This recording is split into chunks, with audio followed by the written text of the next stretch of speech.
الحمد لله نحمده ونستعينه ونستغفره ونؤمن به ونتوكل عليه ونعوذ بالله من شرور أنفسنا ومن سيئات أعمالنا من يهده الله فلا مضل له ومن يضلله فلا هادي له ونشهد أن لا إله إلا الله وحده لا شريك له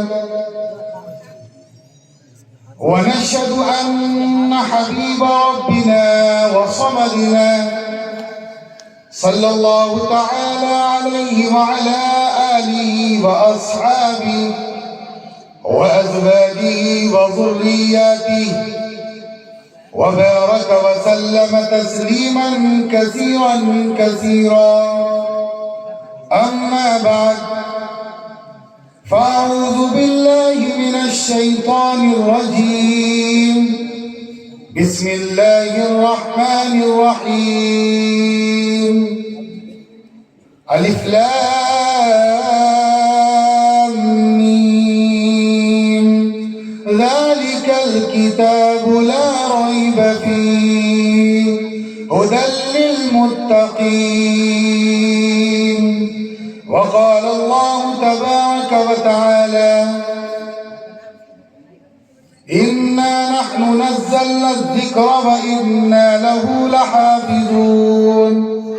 وقال الله تبارك وتعالى وإن كنتم في ريب مما نزلنا على عبدنا فأتوا بسورة من مثله صدق الله العظيم وصدق رسوله النبي الكريم ونحن على ذلك لمن الشاهدين والشاكرين والحمد لله رب العالمين. وائے ناکامی متاعی کارواں جاتا رہا، کارواں کے دل سے احساس دیا جاتا رہا کہ محمد سے وفا تو نے تو ہم تیرے ہیں، کہ محمد سے وفا تو نے تو ہم تیرے ہیں، یہ جہاں چیز ہے کیا لوح و قلم تیرے ہیں. متحد ہوگے تو کہلاؤ گے مومن غازی، متحد ہوگے تو کہلاؤ گے مومن غازی، منتشر ہوگے تو قصوں میں صفایا ہوگا. وہ معزز تھے زمانے میں مسلمان ہو کر، وہ معزز تھے زمانے میں مسلمان ہو کر، اور ہم خوار ہوئے تاریخ قرآن ہو کر.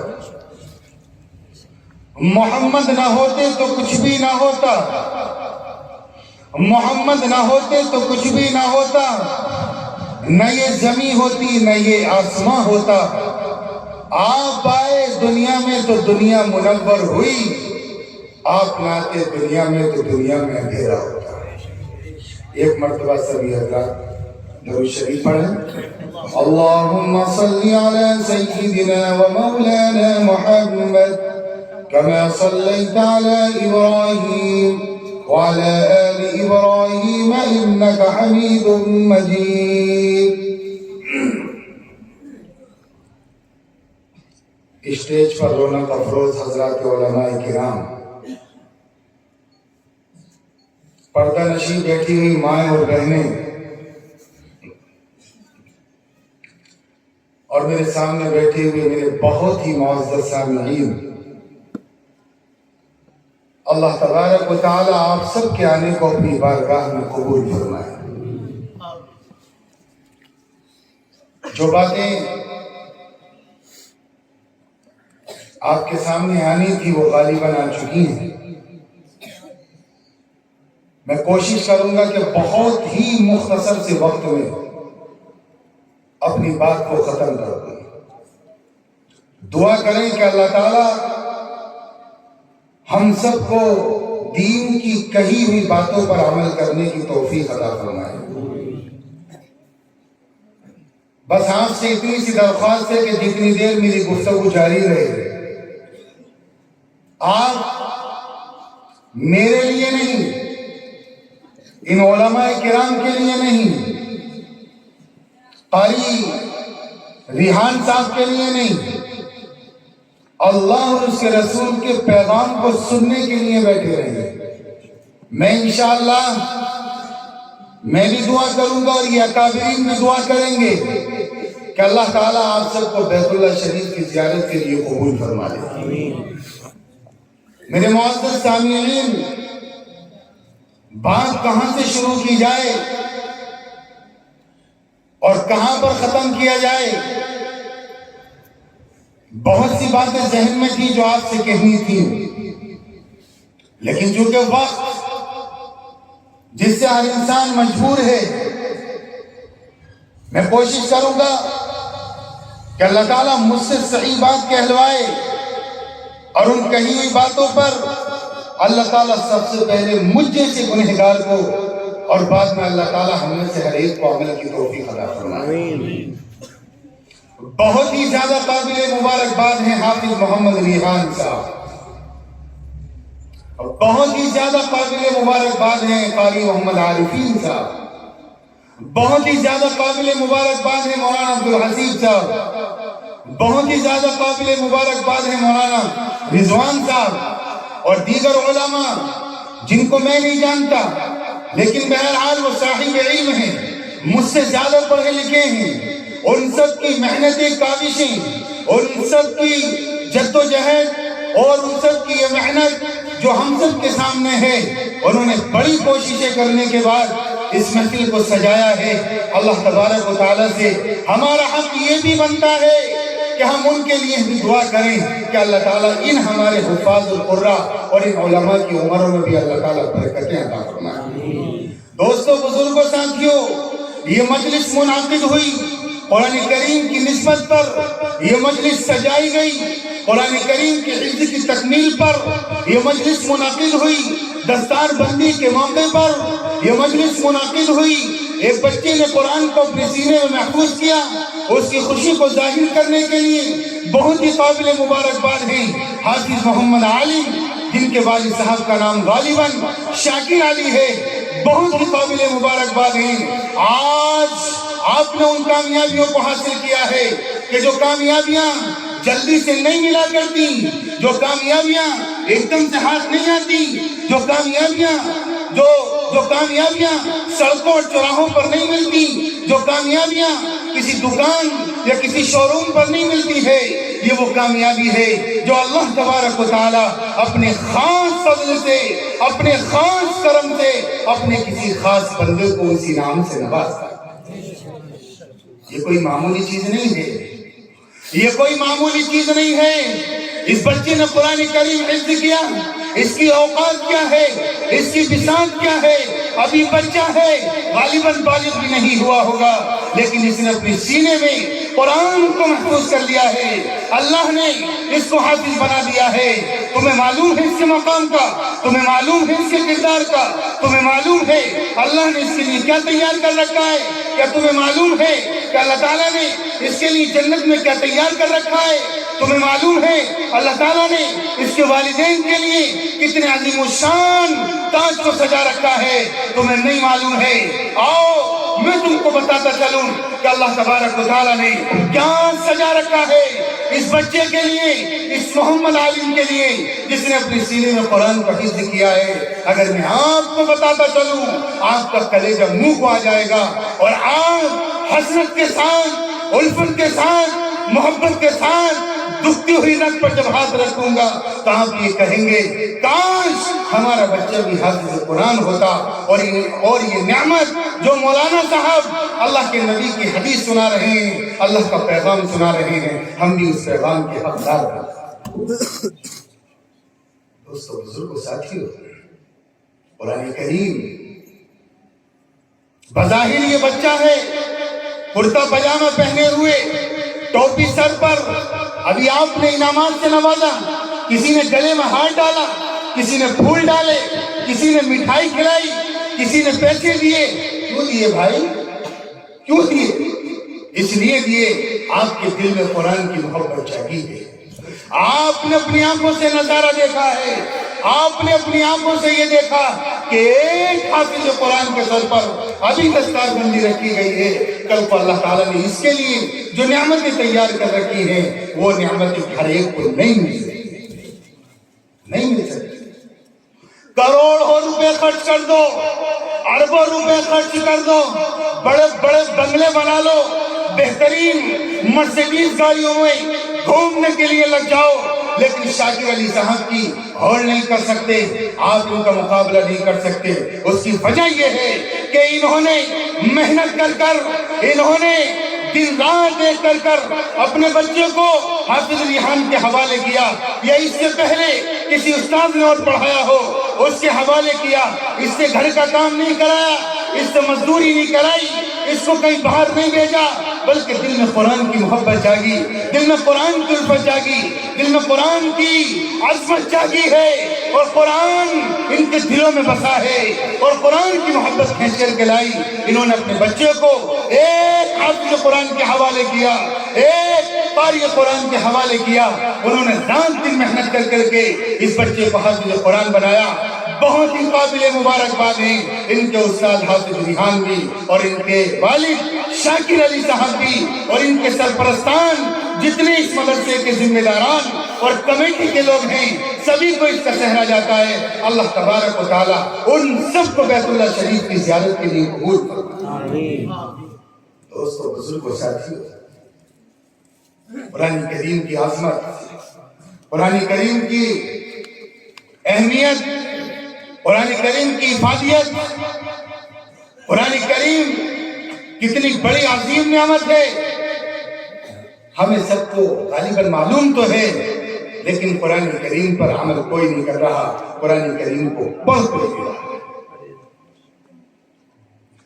بظاہر خوشی کا اظہار ہوتا ہے, بظاہر گلے میں پھول اور ہار ڈالے جاتے ہیں, لیکن جب کل کو کسی چیز کا معاملہ آتا ہے, بات آتی ہے کاروبار کی, بات آتی ہے کھانے اور کمانے کی, تو یہ کہہ کر کے ان کو کھینچ لیا جاتا ہے کہ یہ مسجد اور مدرسے میں جا کر 7-8 ہزار روپے کی تنخواہ میں اپنا گزارا کیسے کر سکتا ہے. میری اور آپ کی حیثیت کیا ہے کسی کا گزارا کرانے کی؟ میری اور آپ کی حیثیت کیا ہے, میری اور آپ کی وقت کیا ہے کہ ہم کسی کو رزق دیں؟ ان اللہ هو الرزاق ذو القوت المتین. اللہ تبارک و تعالی رزق دینے والا اور وہی تمام طاقتوں کا مالک. میری اور آپ کی کیا حیثیت ہے؟ کسی امام کو 7-5 ہزار روپے دے کر کے ہمارے سماج والے یہ سوچنے لگے کہ ہم نے ان کا حق ادا کر دیا.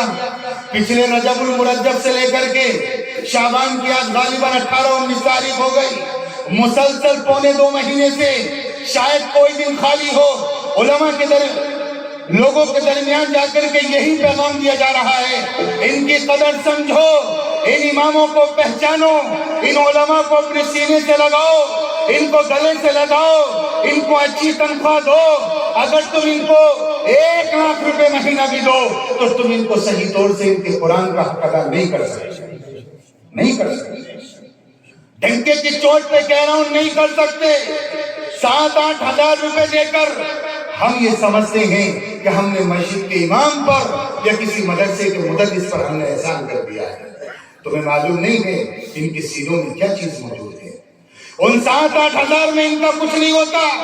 سینے میں جو قرآن ہے اس کی حلاوت, اس کی مٹھاس, اس کی لذت ان کا پیٹ بھرتی ہے, اور یہ صبر کا دامن پکڑے رہتے ہیں, اور دن رات ٹوٹی ہوئی چٹائی پر بیٹھ کر اپنے اللہ کو یاد کر کر کے یہ کہتے ہیں, اے اللہ, جیسے یہ دنیا والے ہیں, جیسے یہ کاروبار کر رہے ہیں, میل اور فیکٹریوں کے مالک ہیں, بڑے طاقتور ہیں, بڑے بڑے عہدوں پر فائز ہیں, اے اللہ اگر میں چاہتا تو میں بھی کاروبار کر سکتا تھا, اے اللہ اگر میں چاہتا تو میں بھی سعودی عرب جا سکتا تھا, اے اللہ اگر میں چاہتا تو میں بھی کوئی بزنس کر سکتا تھا, لیکن اللہ تو نے میرے سینے میں قرآن کو محفوظ کیا ہے.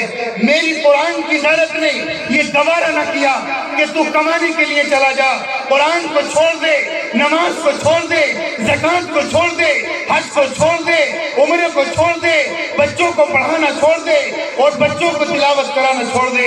میرے قرآن کی غیرت نے مجھے اس بات پر آمادہ کر دیا، چاہے تجھے اور 2000 روپے کم ملے لیکن تجھے قرآن کریم کو پڑھتے اور پڑھاتے رہنا ہے، اس لیے کہ تیری کامیابی کا راز اللہ نے اسی قرآن کریم کے اندر رکھا ہے، اسی قرآن کریم کے اندر رکھا ہے۔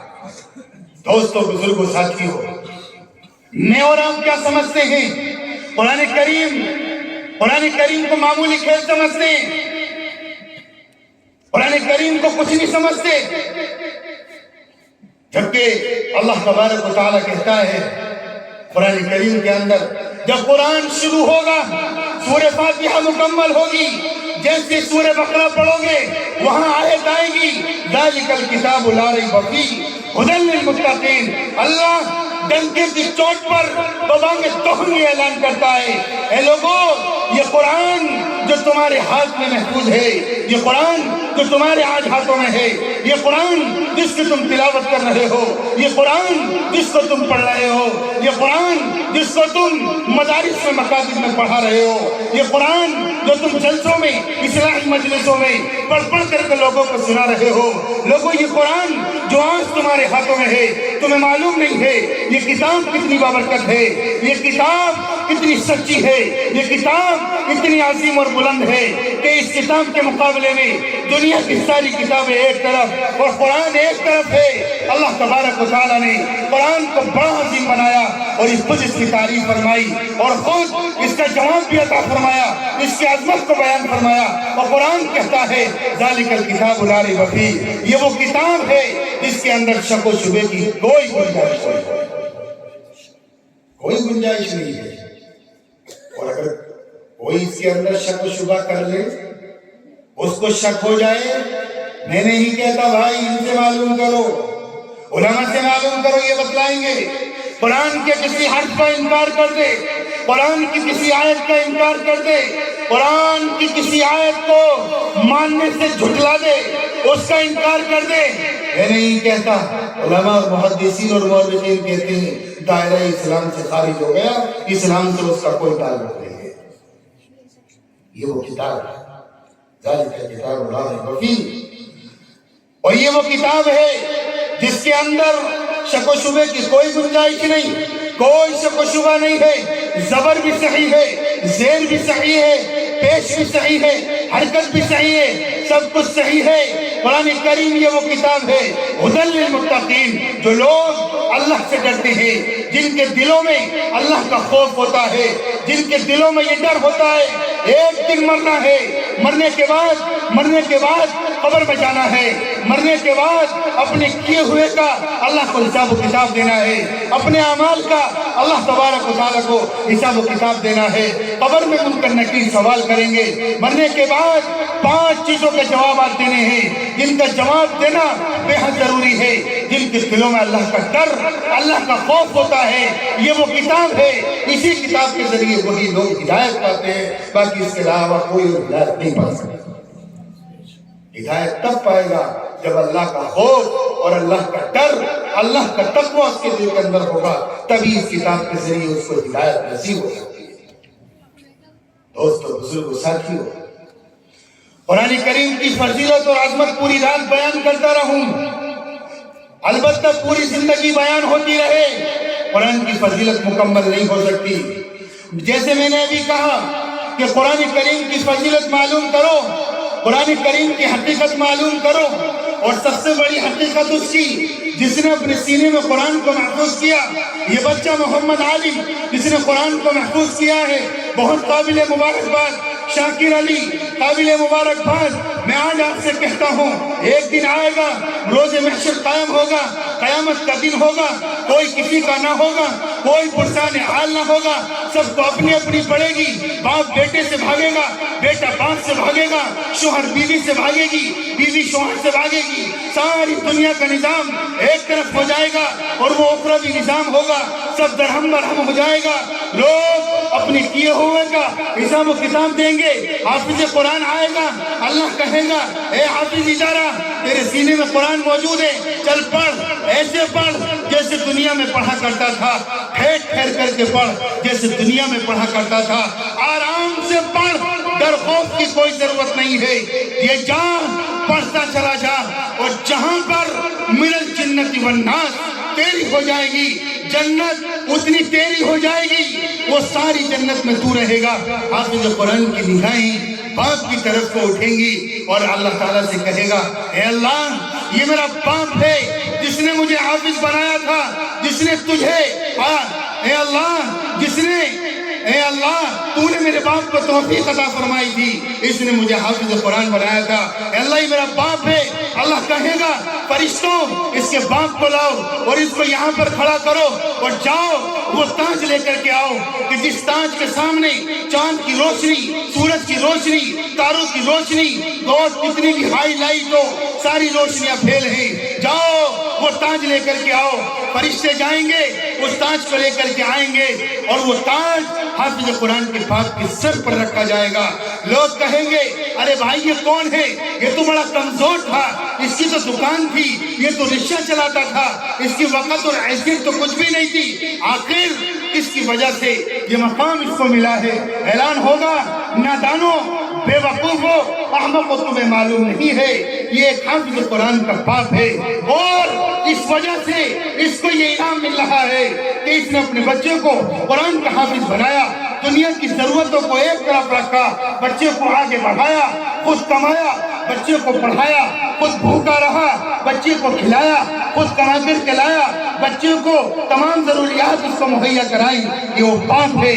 آج جب اس کے بچے نے قرآن کریم کو حفظ کر لیا ہے تو اسی کے بدلے میں ہم نے اس کے لیے اس تاج کو تیار کر رکھا ہے. اور کہیں گے اس کی ماں کہاں ہے, اس کی والدہ کو بلاؤ, اس کی ماں کو بلاؤ جس کے قدموں کے نیچے جنت ہے. باپ جنت کا دروازہ سامنے کھڑا ہے, ماں کو بلایا جائے گا, والدین کھڑے ہوں گے, حافظ قرآن بھی کھڑا ہوگا. دوستو سوچو, دماغ میں سوچو کیا منظر ہوگا, کیسا منظر ہوگا. اللہ تبارک و تعالیٰ موجود ہوگا اور جناب محمد الرسول اللہ صلی اللہ علیہ وسلم بھی موجود ہوں گے, تمام عالم موجود ہوگا, تمام انسان موجود ہوں گے. اللہ تبارک و تعالیٰ یہ انعامات عطا فرمائے گا اور جب اس کے سر پر تاج رکھا جائے گا, ماں کے سر پر تاج رکھا جائے گا, تو وہ لوگ جنہوں نے اپنے بچے کو حافظ قرآن نہیں بنایا تھا, جنہوں نے اپنے بچوں کو بہت بڑی اعلیٰ ڈگریاں دلوائی تھی, لیکن آخرت میں کوئی حصہ نہ ہوگا, افسوس کریں گے اور کہیں گے کاش اے اللہ ایک بار دنیا میں بھیج دے, ایک زندگی اور دے دے, ایک بار اے اللہ ایک بار مجھے دنیا میں بھیج دے, اپنے سارے بچوں کو قرآن کا حافظ بنا کر کے لاؤں گا. لیکن یہ ناممکن ہے, اللہ کے یہاں سے دوبارہ زندگی دنیا میں آنے کے لیے نہیں ملے گی. پھر تو اعمال جن کے اچھے ہوں گے وہ جنت میں مزے لیں گے, اور جن کے اعمال خراب ہوں گے وہ جہنم کا مزہ چکھیں گے. اللہ تعالیٰ ہم سب کی جہنم سے حفاظت فرمائے اور جنت ہم سب کا مقدر بنائے. میں یہ عرض کر رہا تھا, آپ کو یہ جو مقام ملے گا, یہ جو شہرت ملے گی, یہ جو تاج ملے گا, ماں کے سر پر جو تاج رکھا جائے گا, ایمانداری سے دل پر ہاتھ رکھ کر کے یہ بتاؤ کہ یہ انعام کس کی وجہ سے ملا ہے, یہ انعام اس بات کی وجہ سے ملا ہے. آپ خود سمجھ گئے ہوں گے کہ قرآن کریم حفظ کرنے کی وجہ سے اللہ تبارک و تعالیٰ نے یہ انعام ایک حافظ قرآن کے والدین کو عطا فرمایا. اللہ تبارک و تعالیٰ ہم سب کو اپنے بچوں کو قرآن کا حافظ بنانے کی توفیق عطا فرمائے. ہمارا کام ہے کوشش کرنا, ہمارا کام ہے محنت کرنا, ہمارا کام ہے جد و جہد کرنا, ہمارا کام ہے لگے رہنا, ہمارا کام ہے ڈٹے رہنا, ہمارا کام ہے جمے رہنا. کامیابی دینا, ناکامی دینا, یہ تو اللہ رب العزت کے ہاتھ میں. بتاؤ بھئی اللہ کے ہاتھ میں نہیں, اللہ کے ہاتھ میں تو ہے. اس کو حافظ کس نے بنایا؟ اللہ نے. اس کے والدین کو توفیق کس نے بخشی؟ اللہ نے. اس کے اولاد کو یہ ہمت کس نے, اس کے استاذ کو یہ ہمت کس نے عطا فرمائی؟ اللہ نے. یہ صرف بہانہ ہے, لیکن یہ سب کچھ کارنامہ کرنے والا کون ہے؟ ہمارا اور آپ کا اللہ ہے جو تمام جہانوں کا پالنے والا ہے. جو تمام جہانوں کا مالک ہے، جو تمام عالم کا رب ہے، یہ سب اس کا کرنا ہے۔ دوستو، بزرگوں، ساتھیوں، عزیزوں، میرے نوجوانوں، میرے عزیزوں، بڑے درد دل کے ساتھ آج سے یہ بات عرض کر رہا ہوں۔ میں یہ نہیں کہتا بچوں کو ڈاکٹر انجینئر مت بناؤ، میں یہ نہیں کہتا بچوں کو LLB مت کراؤ، یا بچوں کو MBBS یا BOMS مت کراؤ، یا اپنے بچوں کو DM، کلکٹر، مجسٹریٹ مت بناؤ۔ بالکل بناؤ، اگر اللہ نے اتنی وسعت دی ہے تو بناؤ، لیکن سب سے پہلے اس کو قرآن پڑھاؤ، سب سے پہلے اس کو قرآن پڑھاؤ۔ ایک بات میں ہمیشہ کہا کرتا ہوں، ایک باپ نے اپنے بچے کو حافظ قرآن بنایا، جب کل اس کا انتقال ہوگا، جنازہ سامنے رکھا ہوا ہوگا اور اس کا بچہ حافظ قرآن ہوگا، مجمع میں سے آواز آئے گی، ارے بھائی ان کے صاحبزادے کہاں ہیں؟ حافظ صاحب کہاں ہیں؟ مولانا صاحب کہاں ہیں؟ آؤ اپنے باپ کا جنازہ پڑھاؤ، آؤ اپنی ماں کا جنازہ پڑھاؤ۔ وہ آئے گا اور وہ جنازہ پڑھائے گا۔ اس سے بڑی خوش قسمتی کی بات باپ کے لیے کیا ہو سکتی ہے کہ اس کا بیٹا اس کا جنازہ پڑھائے؟ اس سے بڑی کامیابی کی ضمانت باپ کے لیے کچھ اور نہیں ہو سکتی کہ اس کا بیٹا اس کا جنازہ پڑھائے۔ بتاؤ، اس سے بڑی کامیابی کچھ ہو سکتی ہے؟ ایک باپ کا بیٹا اپنے باپ کا جنازہ خود پڑھائے، ساری کامیابیاں اس کو مل گئی، زندگی کی محنت کامیاب ہو گئی، بہت اونچا مقام والا ہو گیا، بہت اونچی شان والا ہو گیا۔ دوستو، بزرگوں، ساتھیوں، میرے عزیزوں، ایک تو بات اور کہہ کر کے بات ختم کروں۔ جیسے ہمارے بچے حافظ قرآن بن رہے ہیں، ہمیں یہ کوشش کرنی چاہیے کہ ہماری بچیاں بھی حافظ قرآن بنیں۔ ہماری بچیاں حافظ قرآن بنیں گی تو انشاءاللہ اس کے اثرات الگ ظاہر ہوں گے۔ ہماری بچیاں حافظ بنیں گی، ہماری بچیاں حافظہ عالمہ بنیں گی تو اس کی برکتیں الگ ہی ہوں گی۔ میرے دوستوں، بزرگوں، ساتھیوں، زندگی میں دین کو لانا، قرآن کو عام کرنا اور حدیث کو جاری کرنا اور لوگوں کے درمیان دین کی بات کو پھیلانا اور لوگوں کو سمجھانا، یہ بہت اونچا مقام ہے۔ اس سے بڑی کامیابی کسی اور کے لیے کیا ہو سکتی ہے؟ نہیں ہو سکتی کہ اپنے بچوں کو قرآن پڑھاؤ، بچیوں کو قرآن سکھاؤ، بچیوں کو مکتب میں پڑھاؤ، بچیوں کو للبنات میں پڑھاؤ، جہاں پر لڑکیوں کے مدرسے ہیں ان کو عالمہ بناؤ، ان کی زندگی میں قرآن بھی لاؤ، حدیث بھی لاؤ۔ جب ان کی زندگی میں قرآن ہوگا، جب ان کی زندگی میں حدیث ہوگی تو بعد اس کے بعد کیا ہوگا؟ جب آپ ان کا نکاح کریں گے، اس گھر میں جس گھر میں جائیں گی اس گھر میں بھی برکت آئے گی۔ اللہ جب اولاد دے گا تو اولاد بھی نیک پیدا ہوگی، اس کے اثرات نسلوں پر مرتب ہوں گے۔ یہ میں نہیں کہتا، بلکہ اس طرح کے واقعات بہت سارے میرے اور آپ کے سامنے، ہمارے سامنے موجود ہیں کہ جن گھروں میں عورتیں حافظہ ہوتی ہیں، عالمہ ہوتی ہیں، اس گھر کے معاملات ہی کچھ الگ ہوا کرتے ہیں۔ دوستو، بزرگوں، ساتھیوں، دل کے درد کے ساتھ اپنی بچیوں کی بھی غور و فکر کرو۔ ارتداد کا معاملہ بہت بڑھ چکا ہے۔ ابھی پیچھے اکتوبر نومبر میں 22 یا 23 دن کے سفر پر، بمبئی کے سفر پر تھا، میں جلسوں میں جانا ہوا۔ ایک جگہ ایسا واقعہ سننے کو ملا، کچھ صاحب یہ کہنے لگے جب وہاں کے حالات معلوم کیے تو کہا کہ مولانا پچھلے 6 مہینے کے اندر 1850 بچیاں دین اسلام کو چھوڑ کر کے مرتد ہو چکی ہیں اور وہ غیروں کے ساتھ فرار ہو چکی ہیں۔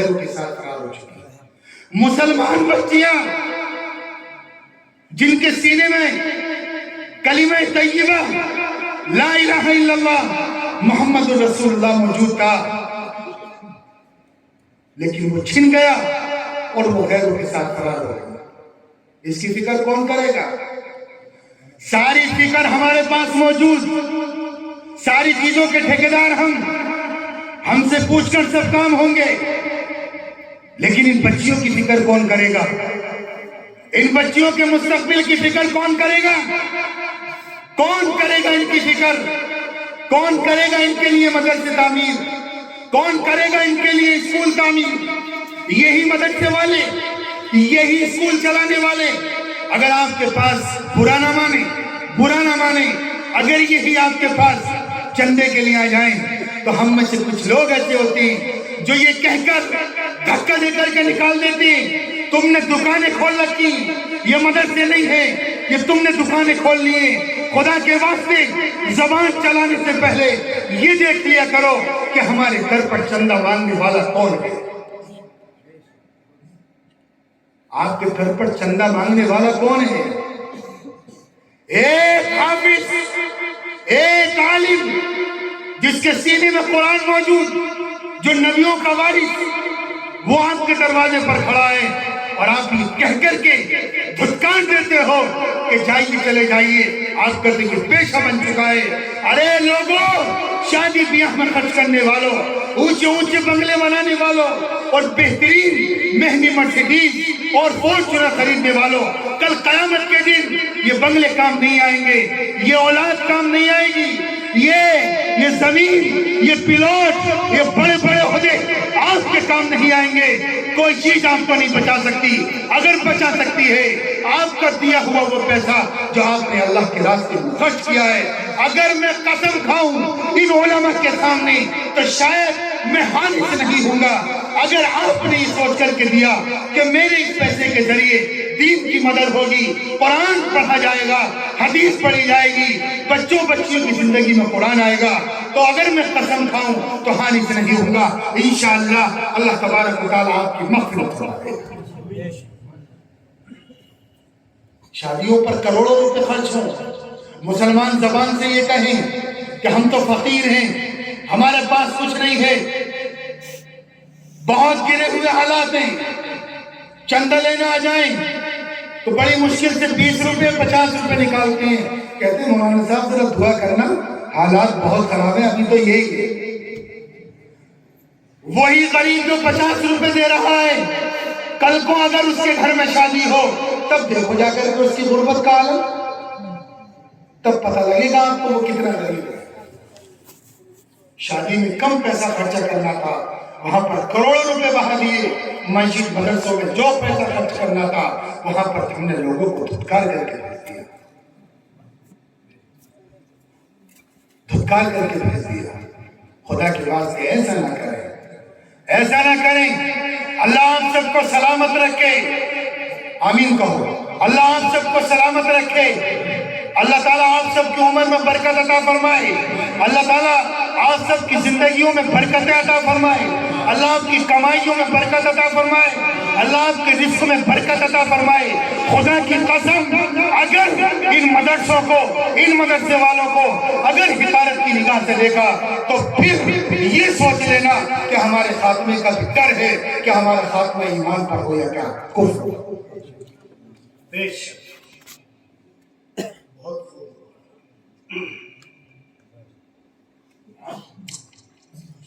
دوستو بزرگوں، معمولی سمجھ رکھا ہے، کھیل سمجھ رکھا ہے، تماشا بنا رکھا ہے۔ میرا اور آپ کا جو جی چاہے وہ ہم کریں، ہم سے کوئی بات پرس نہیں ہوگی۔ خدا کی قسم، اگر ان بچیوں کو بچانا ہے، غیروں کے چنگل سے آزاد کرانا ہے تو ان مدرسوں کی تعداد بڑھاؤ، اور جو اسکول ہیں ہمارے ان اسکولوں میں قرآن اور حدیث کی تعلیم کو بڑھاؤ، بچیوں پر نگرانی رکھو۔ میرے نوجوانوں اور میری نوجوان بیٹیاں یا بہنیں جو بیٹی ہیں، میں ان سے یہ بات کہہ رہا ہوں، خدا کے واسطے آپ کے ہاتھوں میں جو بڑے موبائل ہیں، ان موبائلوں کو پھینک دو، توڑ دو، ان کا کوئی مطلب نہیں ہے۔ اگر بات کرنی ہے تو چھوٹا موبائل لو، لیکن اگر ان بڑے موبائل کا کام ہے تو صرف اس حد تک رکھو جس حد تک تم کام جاری رکھو۔ کہیں ایسا نہ ہو رات کو اپنے بستر میں پہنچو، شیطان وسوسے ڈالے اور تم گندی فلم دیکھنے لگ جاؤ اور تمہارا ایمان خطرے میں آ جائے۔ کہیں ایسا نہ ہو کہ تم اپنے موبائل میں گندی فلم دیکھو، کسی ایکٹر کو دیکھو وہاں پر گانا چل رہا ہو، کہیں ایسا نہ ہو کہ تمہارے جسم سے روح نکل جائے، تو اس وقت اللہ کو کیا جواب دو گے کہ ہم گانا سنتے ہوئے آئے تھے، ہمارے کانوں میں ایئر فون پڑی تھی اور ہمارے سامنے ننگا ناچ ہو رہا تھا، ننگی فلم دیکھی جا رہی تھی۔ جب یہ سوالات ہوں گے تو کیا جوابات ہوں گے؟ کوئی جوابات نہیں ہوں گے، شرمندگی کے علاوہ، رونے کے علاوہ اور احساس کرنے کے علاوہ کوئی دوسرا راستہ میرے اور آپ کے سامنے نہیں ہوگا۔ ہماری بچی کو ہم پیسے نہیں دیتے، اس کو صرف اتنے پیسے دیتے ہیں جتنے میں اس کا خرچہ چلے۔ اس کے پاس بڑا موبائل کہاں سے آیا؟ اس کو سوٹ ہم لا کر کے دیتے ہیں، ہر ہفتے نیا سوٹ بناتی ہے، وہ پیسے کہاں سے آ رہے ہیں؟ دوستو بزرگوں، یہ کڑوا سچ ہے، یہ حقیقت ہے، یہ حقیقت ہے۔ وہ آپ کی اور وہ آپ کی بہن بیٹیاں نہیں ہیں، وہ میری بھی اتنی ہیں جتنی آپ کی ہیں۔ امت کی ایک ایک بہن، مسلمان بہن ہماری ایک ایک بہن ہے، اور ہر ایک کا حق ہمارے اوپر ہے۔ اگر ہم نے ذرا سی بھی گستاخی کی تو اللہ تبارک و تعالیٰ کے ہاں جواب دینا بھاری پڑ جائے گا۔ حساب تو لگاؤ، آپ کو احساس نہیں ہوا؟ 1850-1900 بچیاں، مسلمان بچیاں، مسلمانوں کی بیٹیاں 6 مہینے کے اندر اندر غیروں کے ساتھ فرار ہو گئی۔ کون ذمہ دار ہے بھائی؟ یہ مولوی ذمہ دار ہے، یہ مسجد کا امام ذمہ دار ہے، یہ بھی ذمہ دار ہے، اور اس سے زیادہ آپ ذمہ دار ہیں۔ آپ اپنی بیٹیوں کو اسکول، یونیورسٹی، کالجوں میں پڑھائیں، اور زندگی میں قرآن نہ ہو، زندگی میں حدیث نہ ہو، زندگی میں دین نہ ہو، زندگی میں قرآن نہ ہو، تو کیا وہ کامیاب ہو سکتی ہے؟ کیا وہ راہ راست پر آ سکتی ہے؟ کیا وہ راہ حق پر آ سکتی ہے؟ نہیں آ سکتی جب تک اس کی زندگی میں قرآن نہیں ہوگا، جب تک اس کی زندگی میں پیارے آقا جناب محمد رسول اللہ صلی اللہ علیہ وسلم کا طریقہ نہیں ہوگا، جب تک وہ کامیاب نہیں ہو سکتی۔ لیکن میرے دوستوں بزرگوں، اگر ہم نے اس کو قرآن پڑھایا، ہم نے اس کو قرآن سکھایا، ہم نے اپنے مدرسوں کو آباد کیا۔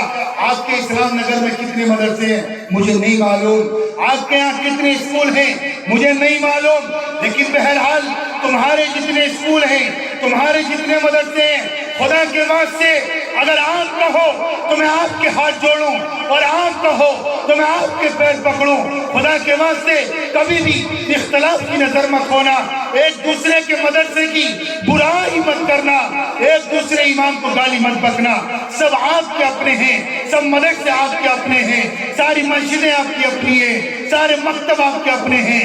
ان کے اندر جوڑ پیدا کرو، اور ان علماء سے بھی درخواست ہے کہ اس قوم کے اندر بھی جوڑ پیدا کرو۔ جب جوڑ ہوگا، جب امت میں جوڑ ہوگا، جب قوم علماء سے جڑے گی اور علماء تک کا تعلق قوم سے ہوگا، پھر ہماری کامیابی آئے گی اور ہماری زندگی کے اندر خوشیاں آئیں گی۔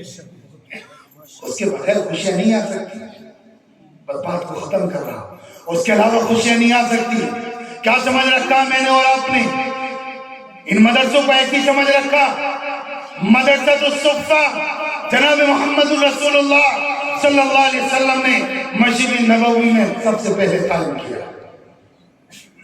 آپ مدرس ہیں، صحابہ شاگرد ہیں، آپ صفہ کے چبوترے پر بیٹھ کر صحابہ کو تعلیم دیتے ہیں، تو یہ مدرسے آج کوئی نئی کی ایجاد تھوڑی ہے، یہ تو 1400 سال پہلے مدینے کے تاجدار احمد مصطفیٰ محمد مصطفیٰ صلی اللہ علیہ وسلم نے سب سے پہلے مدرسۃ الصفہ مسجد نبوی کے اندر آپ نے قائم کر کے یہ بتلایا کہ قوم کی کامیابی، قوم کے بچوں کی کامیابی، قوم کے بچوں کا مستقبل، قوم کے بچوں کا مستقبل اگر ہے تو اس مدرسوں کے اندر ہے، مدرسوں کے علاوہ کہیں کامیابی نہیں مل سکتی۔ مدرسے جتنے حکم ہیں، جتنے حکم ہیں، اس لیے میں آپ سے خدا کی واسطے کہہ رہا ہوں، اگر آپ کو اللہ نے پیسہ دیا ہے، جس مدرسے میں تعمیر کی ضرورت وہاں پر تعمیر کرائیے، جس میں پلاسٹر کی ضرورت وہاں پر پلاسٹر کرائیے، جہاں پر رنگ روغن کی ضرورت وہاں پر رنگ روغن کرائیے، جس مسجد میں پنکھوں کی ضرورت وہاں پر پنکھے لگوائیے، جس مسجد میں وضو خانے کی ضرورت وہاں پر وضو خانہ بنوائیے، جس امام کو پریشانی ہے اس کی پریشانی کو دور کیے، کوئی مدرس پریشان ہے اس کی پریشانی کو دور کیجیے، کوئی آپ کی بستی میں کوئی یتیم ہے اس کی پریشانی کو دور کیجیے، کوئی بیوہ عورت ہے اس کی مدد کیجیے، کوئی غریب ہے اس کی مدد کیجیے۔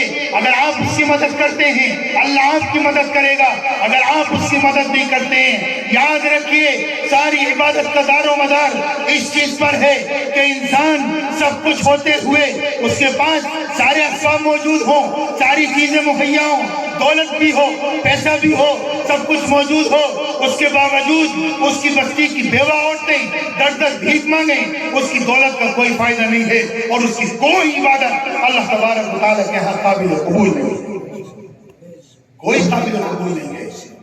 دوستو، بزرگو، ساتھیو، عزیزوں، نوجوانوں، میرے پیاروں، دل تو چاہتا ہے کہ میں کہتا چلوں اور آپ سنتے چلیں، لیکن چونکہ فجر کی نماز کا بھی تقاضا ہے اور ابھی ہمیں تقریباً 125 یا 30 کلومیٹر کا سفر بھی طے کرنا ہے اور پھر کل صبح سفر پہ نکلنا ہے۔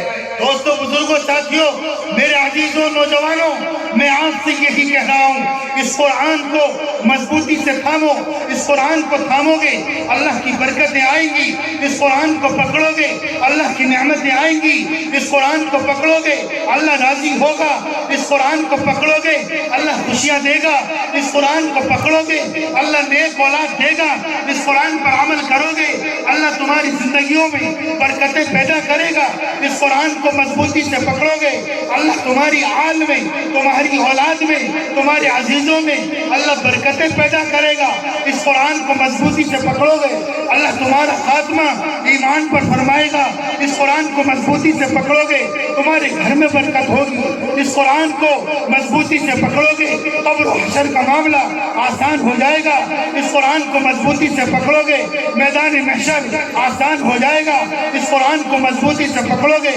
جنت الفردوس ملے گی، اس قرآن کو مضبوطی سے پکڑو گے حوض کوثر ملے گا، اس قرآن کو مضبوطی سے پکڑو گے، اس قرآن کو مضبوطی سے پکڑو گے، اس قرآن کو مضبوطی سے پکڑو گے جنت کا شہد ملے گا، وَكَوَاعِبَ أَتْرَابًا وَكَأْسًا دِهَاقًا لَا يَسْمَعُونَ فِيهَا لَغْوًا وَلَا كِذَّابًا، ٹیک لگانے کے لیے بہترین تکیے ملیں گے، وہاں پر باغات ہوں گے جو کھجوروں کے ہوں گے، کھجوروں کے تیشے لٹکے ہوئے ہوں گے، یہ تمام انعامات اللہ کب دے گا؟ جب قرآن پر عمل ہوگا، جب قرآن میری اور آپ کی زندگی میں ہوگا تب یہ نعمتیں ملیں گی۔ سائنس اور ٹیکنالوجی میں مہارت حاصل کرنے والوں اور ہائے اور ہیلو کرنے والوں اور اپنے باپ کو ڈیڈی کہنے والوں، کامیابی ڈیڈی میں نہیں ہے، قرآن اب کامیابی ڈیڈی میں نہیں ہے، کامیابی والد یا ابو کہنے میں ہے، قرآن اور کامیابی ہائے کہنے میں نہیں ہے، کامیابی السلام علیکم ورحمۃ اللہ کے۔ دوستو، بزرگوں، ساتھیوں، یہ قرآن ہے، اس قرآن کو مضبوطی سے پکڑو، اور اللہ تبارک و تعالیٰ نے اس قرآن کے بارے میں 1400 سال پہلے یہ اعلان کر دیا، ارے جو وہاں کے کفار مشرکین تھے، جو منافقین تھے، وہ بارہا اٹھتے تھے قرآن کے خلاف، اس سے کچھ نکالتے تھے، قرآن نے اعلان کر دیا، ارے ظالموں، بے وقوفوں، احمقوں، تم یہ کہتے ہو کہ یہ قرآن نہیں ہے، یہ کسی مجنوں کا کلام ہے، یہ شاعرانہ کلام ہے، تو آؤ وَإِن كُنتُمْ فِي رَيْبٍ مِّمَّا نَزَّلْنَا عَلَىٰ عَبْدِنَا فَأْتُوا بِسُورَةٍ مِّن مِّثْلِهِ، اگر تم کو اس قرآن کے بارے میں شک ہے تو جاؤ قرآن کریم کی ایک کوئی صورت لے کر کے اس جیسی کوئی صورت ہی لے کر کے آ جاؤ۔ اللہ کہتا نہیں لا سکتے، اور انہوں نے کیا ہے لیکن وہ نہیں پیش کر سکے، اس لیے ہماری کامیابی کا راستہ اللہ تعالیٰ نے قرآن کریم کے اندر رکھا ہے، قرآن کریم کے اندر رکھا ہے۔ اپنی بات کو بالکل ختم کر رہا ہوں، یہ بتلائیے کہ اپنے بچوں کو قرآن کا حافظ کون بنائے گا؟ ارے بھائی ہاتھ اٹھا دو یار، سب حضرات ہاتھ اٹھائیں۔ اگر ان کا کوئی بیٹا حافظ قرآن نہیں بن سکا اور ان کے بیٹے ہیں تو پوتوں کے لیے دعا کریں، اور وہ بھی نہیں ہیں، بیٹیوں کے پاس بچے ہیں، نواسوں کا حافظ بنائیں، لیکن قرآن کریم ضرور پڑھائیں، ضرور سکھائیں، قرآن کا حافظ بنائیں۔